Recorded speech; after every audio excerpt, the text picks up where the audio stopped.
জি, মুশাররফ সাহেব, আপনার সকল সম্পত্তির উত্তরাধিকারী তার স্বরূপলিপি হচ্ছে। বলুন।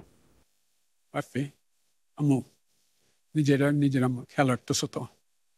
জি আপু। তুমি তো সারাদিন ডাক্তারি করো, ডাক্তারি না করলে আম্মু খেয়াল রাখবো কি করে? একটা বিয়ে করে ফেলো, আব্বু। ব্যাস, আর বলতে হবে না। উকিল সাহেব লিখেন, যদি আমার মেয়ে তার 27 বছর বয়সের মধ্যে বিয়ে না করে, তাহলে আমার এতগুলো সম্পত্তি সব সরকারকে দান করা হবে। এটা কি করতেছেন আপনি? একমাত্র মেয়ে আমাদের। এর বিয়ে করাচ্ছি, তুমি এখানে কিছু করিও না। আমার কথা মানো, ভালো ছেলে দেখে বিয়ে দিয়ে দাও।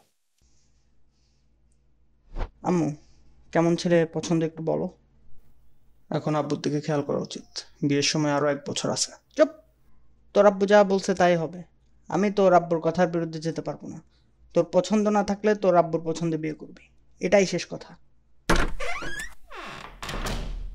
এগুলো আপনাদের কাগজপত্র, সব মোহর মারা শেষ। এখন যদি 1 বছরের মধ্যে বিয়ে করেন, তাহলে বিয়ের সনদ কর্পোরেশন অফিসে জমা দিয়ে সনদ পরিবর্তন করিয়ে। আসসালামু আলাইকুম। আচ্ছা, আসসালামু আলাইকুম।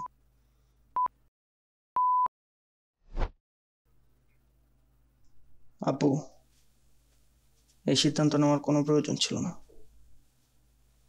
রফিক কি যোগাযোগ করছে? না। হ্যাঁ, রফিক থাকলে আমাকে এভাবে দেখতে পারতো না। আম্মু, রফিক খালুর নাম্বার আছে? না, কেন? আব্বু দেখা করতে চাচ্ছে, অন্য কোনো আত্মীয়র কাছে আছে কিনা দেখো না। আচ্ছা আচ্ছা।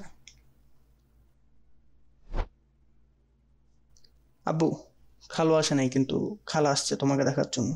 আসসালামু আলাইকুম দুলাভাই, কেমন আছেন? ওয়ালাইকুম আসসালাম।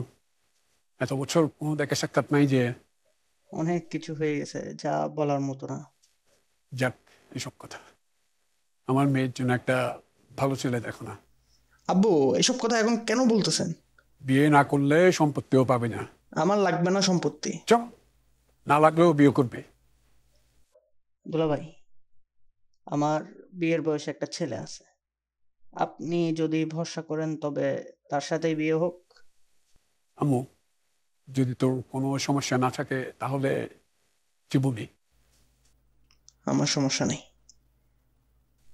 মাশাআল্লাহ। মাশাআল্লাহ।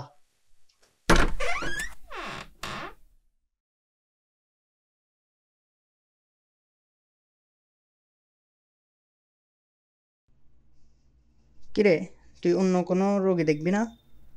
যা, তোর আব্বুর সাথে আমি আছি। আচ্ছা, আমি দেখে আসি রোগী আছে কিনা।